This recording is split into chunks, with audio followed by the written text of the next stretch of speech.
السلام علیکم ورحمۃ اللہ وبرکاتہ۔ حدیث کا سبق نمبر 30، لیسن نمبر 30، جس کا عنوان ہے رات میں دروازے بند کرنا۔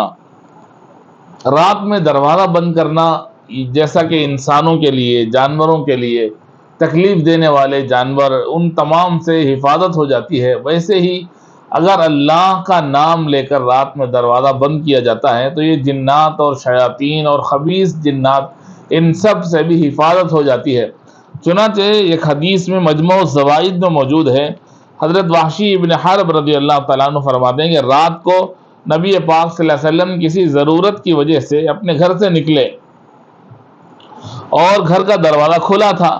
جب آپ واپس تشریف لائے تو ابلیس کو گھر کے بیچ میں آپ نے کھڑا ہوا دیکھا۔ آپ نے فرمایا کہ اے خبیث، ہمارے گھر سے ذلیل ہو کر نکل، اور تو وہ نکل گیا۔ پھر آپ صلی اللہ علیہ وسلم نے فرمایا لوگوں سے کہ تم گھر کا یا کمرے سے رات کو نکلو تو دروازہ بند کر لو، یعنی سونے سے پہلے گھر میں دروازہ بند کرنا ضروری ہے۔ رات کے موقع پر جانوروں کے علاوہ جنات، شیاطین بھی گھر میں داخل ہو جاتے ہیں، جیسا کہ ایک اور حدیث میں آتا ہے کہ اللہ کے نبی علیہ الصلوۃ والسلام نے فرمایا کہ رات میں جب گھر کا دروازہ بند کرو تو اللہ کا نام لے لیا کرو۔ اللہ کا نام لے لینے سے شیاطین بند ہو جاتے ہیں، گھر کے اندر داخل نہیں ہوتے، گھر والے آرام سے سوتے ہیں، سکون کی نیند ہوتی ہے اور گھر میں برکت ہوتی ہے۔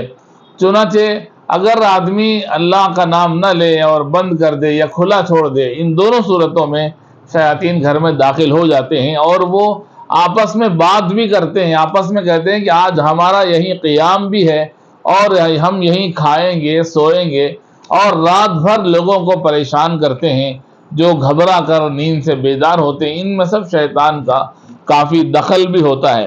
علماء نے اس حدیث کی تشریح میں لکھا کہ حضور اکرم صلی اللہ علیہ وسلم، شیطان خبیث نے حضور تک کو نہیں چھوڑا، چونکہ اللہ کے نبی صلی اللہ علیہ وسلم محفوظ تھے، اس لیے وہ آپ کو نقصان نہیں پہنچا سکا۔